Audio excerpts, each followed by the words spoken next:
My neighborhood.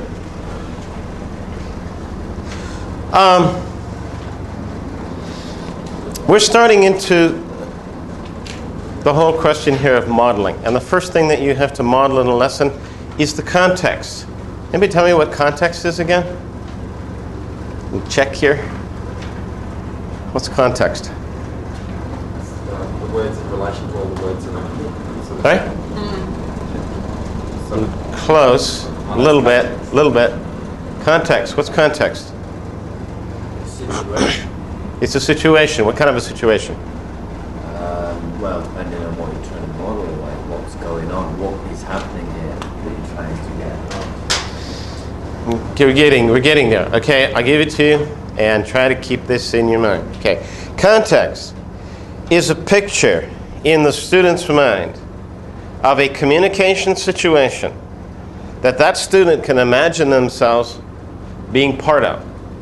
Now, imagine is a crucial word here because maybe it isn't real, but it's imaginable. It's something they can create that picture in their mind and they can imagine themselves taking part in.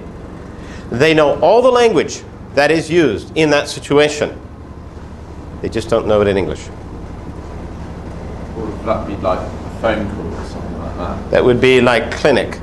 If I go to the clinic and you're the doctor and I walk up and I sit down, what are you going to say?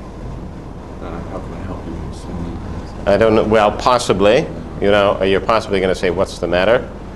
Or what's wrong? Or something like that. It's where the language is predictable, would be another way of stating it. The point of it is the student knows what's going to happen in that situation. Now, clinic is easy because it's defined in time and space. It's a real good one. It's a little bit harder when we get to some other things, and I will soon be turning the problem over to you. But I'm going to start by showing you an example, okay, of different ways we can establish context. Context means that it should be personalized. Context means that it should be localized. Context means that it should make sense culturally in that situation. Okay? Personalized. What do you do for exercise? That's personalized, right?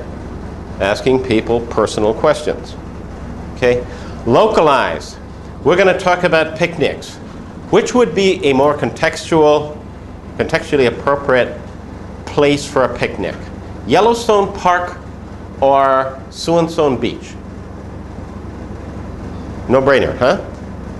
If we're teaching students here in Banpei, it's got to be so-and-so Beach, doesn't it? Because they don't know nothing about Yellowstone, okay?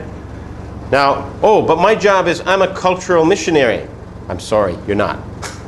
Maybe you're just lonely, but that's not the point. You got to start where the students are. They're very unlikely to be going to Yellowstone unless you have students who are going to travel there. Then it could become appropriate. I think you just answered that. Yeah. We have teachers here that go and teach in, say, Australia, New Zealand, or Canada, and you've got foreigners from all different countries coming to that place. Which is landmarks? I would start with where they're at and then take them to another place. So if I'm going to teach a lesson on my neighborhood, I'm going to start with their neighborhood and then I'm going to move to my neighborhood. Okay? So I'm going to start with their neighborhood. So even if I were in New Zealand at your school, I would start off by asking students about their neighborhoods, where they come from, and then move to talking about something that is immediate, for example, the neighborhood of the school. But I wouldn't take them to San Francisco yet. I'd take those steps before I said, okay, we're going to take a trip to San Francisco. Now we're going to, am I answering your question? That's all. Okay. The third thing is a little bit harder and something that has to be, call it culturally logical. What kind of fruits do you have in Thailand? We have bananas, mangosteen, coconuts. What kind of fruits do you have in Thailand? What's wrong with that conversation? Open-ended question. Huh? It's an open-ended. No. Two Thai people can't say that to each other. It is not possible. It is nonsensical for a Thai person to say to another Thai person, what kind of fruits do you have in Thailand? They already know. Both parties already know. There's no point in the question. That's the difference between, re-scripted language for classrooms and language that makes sense for students, because we want students to talk to each other. And we want them to talk to each other about things that make sense, the question, what kind of fruits do you have in Thailand, doesn't make any sense. It does make sense to have a student, what's your favorite place in Thailand? What's your favorite fruit in Thailand? That's fine. But it doesn't make any sense to say, what kind of fruits do you have in Thailand? So you got to have some contextual logic going on here. Okay? So, once again, context. It's a picture. It's a picture, at this level at least, of a communication situation. It's a picture that the student can imagine themselves taking part in, and where, to the greatest degree possible, they know all the language that is used, are able to predict the language that's used in that situation. Setting context, that's your job.